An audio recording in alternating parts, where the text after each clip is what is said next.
देखिए विद्यार्थियों, आज के क्लास में हम लोग पुनः आवेशित चालक के ठीक बाद विद्युत क्षेत्र की तीव्रता को ज्ञात करेंगे। एक यहाँ पे फिगर है, आप देख पा रहे हैं। यह एक प्रकार का पृष्ठ है। इस पर दो प्रकार के आवेश यह एक पृष्ठ है। इस पर आवेश एक समान रूप से वितरित है।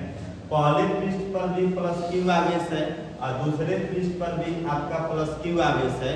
और जब किसी चादर पर, आप कल के क्लास में पढ़े हैं, जब किसी चादर पर एक समान रूप से आवेश वितरित किया जाता है उसको पृष्ठ आवेश घनत्व कहते हैं। इसको स्मॉल सिग्मा जानते हैं। तो अब हमें पहली प्लेट के कारण बिंदु P पर विद्युत क्षेत्र की तीव्रता निकालनी है और दूसरी प्लेट के कारण विद्युत क्षेत्र की तीव्रता हम लोग निकालेंगे। इस फिगर के मदद से बिंदु P पर हमें कुल तीव्रता निकालनी है। तो आप कल पढ़े थे कि अनंत विस्तार की समतल चादर के निकट विद्युत क्षेत्र की तीव्रता का फार्मूला होता है कि E = स्मॉल सिग्मा अपन 2ε0।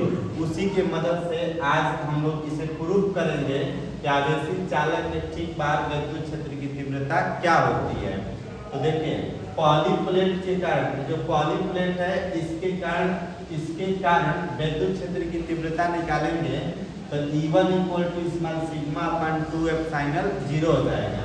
उसी प्रकार दूसरी प्लेट के कारण विद्युत क्षेत्र की तीव्रता निकालेंगे तो E2 = स्मॉल सिग्मा अपन 2ε0 हो जाएगा। अब इसको इक्वेशन नंबर फर्स्ट है, इसको इक्वेशन नंबर 2 बना लेंगे। और जब इस बिंदु P पर हम कुल तीव्रता निकालेंगे तो E = E1 + E2 हो जाएगा। तो E = E1 का मान रख देंगे स्मॉल सिग्मा अपन 2ε0 और प्लस E2 का मान रख देंगे स्मॉल सिग्मा अपन 2ε0 हो जाएगा।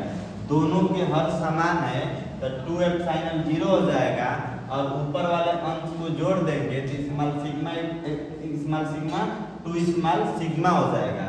अब यहाँ पे हम 2 से 2 को कैंसिल आउट कर देंगे तो परिणामी तीव्रता E का मान आ जाएगा स्मॉल सिग्मा अपन ε0। यही बिंदु P पर क्या होती है, विद्युत क्षेत्र की तीव्रता का फार्मूला होता है। आवेशित चालक के ठीक बाहर बिंदु P पर विद्युत क्षेत्र की तीव्रता का सूत्र होता है E = small sigma upon ε0। Thank you.